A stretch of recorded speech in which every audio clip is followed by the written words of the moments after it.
With everyone, welcome back to my slightly messy sitting room. My name is Diesel and you are as always most welcome. I've had a lot of dealings today, you guys, with the trash version of humans, and I was just like, oh, you're all a waste of air, and it was making me annoyed. So I figured, to be unannoyed, I would do two of my favorite things. I would have some tea and I would talk to you about books. That's reviewable! We wouldn't be in any way traditional if I didn't butcher the name of the author. So apologies for that in advance. But today we are going to be reviewing The Princess and the Fool by Paul Neafcy. At least, that's what I think it is. But I mean, when have I ever gotten it right? We've been around here long enough to know, probably never. It just so happens that Paul is actually a YouTuber, so I will link his channel below, just in case you're interested. So, The Princess and the Fool, what's it all about? Well, essentially, it's about a princess and a fool. But things get deeper than that. Let me explain. The book is about Princess Catherine, who's actually engaged to be married to a man she's never met. And to be honest, she's not overly happy about it, but you can hardly blame her. If I was also engaged to a man I'd never met, I'd be pretty pissed about it too. But as luck would have it, the marriage really becomes the last of Catherine's worries, because on the way to said marriage, she kind of gets lost in a war-torn wilderness filled with, villains and witches and scary children and bad people. And who has she got to protect her? Her court jester.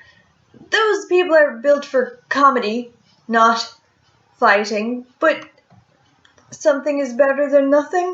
But this is a fantasy adventure, so at least we forget.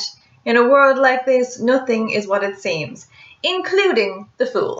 Let's start off the way we always start off, and that's with writing style.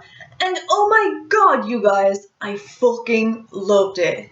Paul has this extreme gift that I have very rarely seen with authors, even some of the best authors I've ever read, where his writing style wasn't just a means to tell the story, it was an exact complement, an extension of the story itself.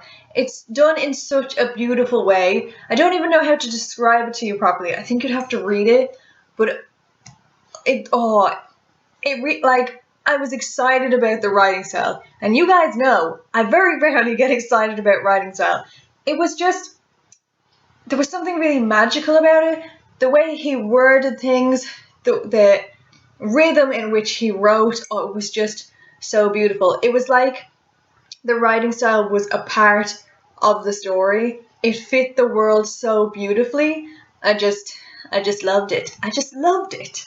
And also, Paul added one of my most favorite things, when authors take seemingly obscure characters or background characters and give them a point of view, even if it's just for a page. Oh, I loved it.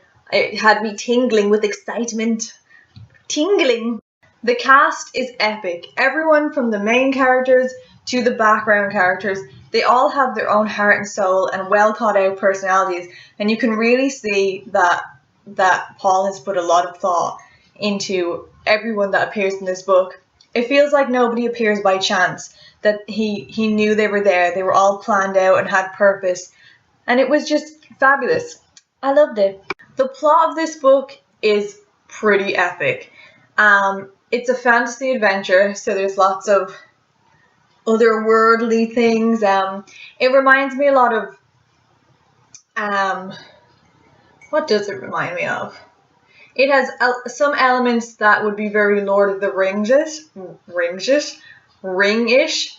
and it has a lot of charm, which really reminded me of old English legends, like the Knights of the Round Table and stuff.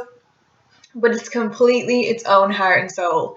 The plot has lots of unexpected turns. It's fast-paced. It never stops moving. The cast, like I said, are really enjoyable to take this journey with. And you can see how well thought out this book is. And I hope there's a part 2, because there's so many questions left unanswered and things that I know we're being set up for that will just be wonderful. everything is totally not what it seems, and it's a really interesting read. It's an enjoyable read. It's not a fluff book. I mean, there are parts of it where things get quite heavy, and you know, there's definitely death and things in it. It's not like a happy, fun sit-down read.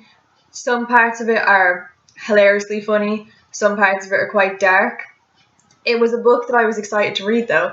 I was bringing it to work in the hopes that I would find time to be able to read undisturbed at my desk. And once I got those times, I was finished it so quickly. It was a fun ride. And I would really recommend it to anyone. And like I said, I hope it's a series because I would love to carry on with it. But other than that, that's it. That's all I have to say. My tea is cold now. But that shows that we talked a lot. Until next time, slán and go raibh maith agat for coming. And also remember, in future, because Paddy's Day is coming, #Paddy, not Patty. Cheers.